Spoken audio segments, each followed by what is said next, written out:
Welcome students to my YouTube channel Hindi Gyan. आज हम लोग आरोह पुस्तक का पहला चैप्टर आत्म परिचय के बारे में पढ़ेंगे, जिसे हरिवंश राय बच्चन जी ने लिखा है।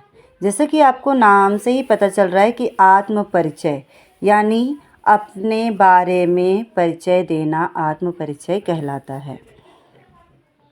तो देखते हैं, आत्म परिचय में कवि बच्चन ने अपने प्रेममय व्यक्तित्व पर स्वयं प्रकाश डाला है। वह जीवन के कर्तव्यों और दायित्वों के प्रति सचेत हैं। वह जीवन के कष्टों के बीच में भी प्रेम को जीवित रखे हुए हैं।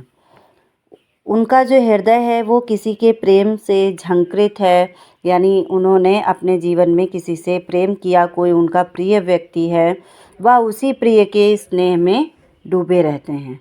लोग तो सामाजिक समस्याओं में उलझे रहते हैं, किंतु वह मन की भावनाओं में मग्न रहते हैं। कवि उसे प्रेम के बिना यह संसार अधूरा सा लगता है, इसलिए वह एक नए स्वप्निल संसार की खोज में लगे रहते हैं। कवि अपने हृदय को प्रेम की अग्नि से प्रदीप्त रखता है, यानी कि जलाए रखता है। प्रेम की अग्नि से ही अपने जीवन में प्रकाश रखता है।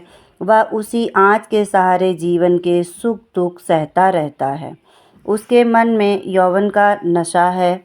नशे में वियोग और निराशा भी घिर आती है, यानी उनके जीवन में अब वो प्रिय व्यक्ति नहीं है, जिसके कारण वो उससे दूर हो गए हैं, और निराशा भी है। इस कारण उनका जो मन है वो रोता है, दुखी होता है, किंतु होठों पर फिर भी हंसी रहती है।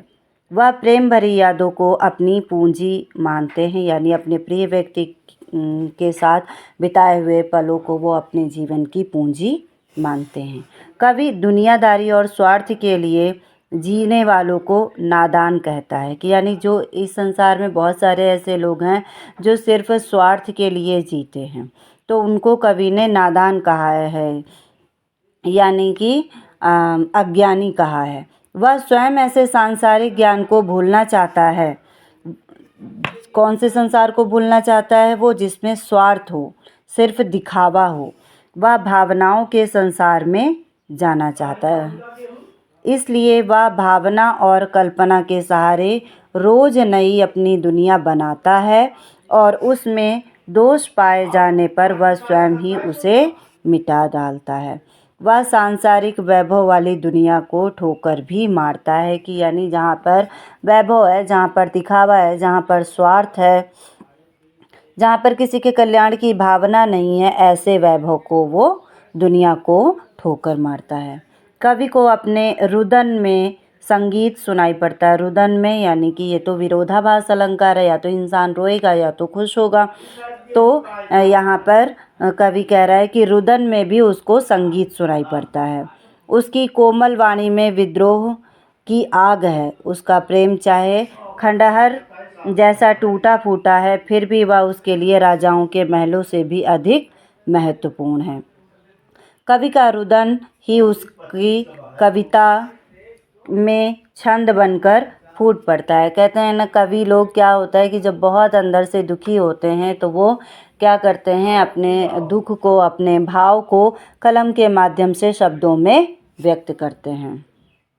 वह सचमुच एक दीवाना है। उसके गीतों में मादकता है। वह उसी मादकता के सहारे संसार में प्रेम की मस्ती घोल देना चाहता है। तो ये था आत्म परिचय, कविता का सारांश, भाव, और इसका जो व्याख्या है वो हम नेक्स्ट वीडियो में पढ़ेंगे। तो वीडियो को लाइक करिएगा, चैनल को सब्सक्राइब करिएगा। धन्यवाद।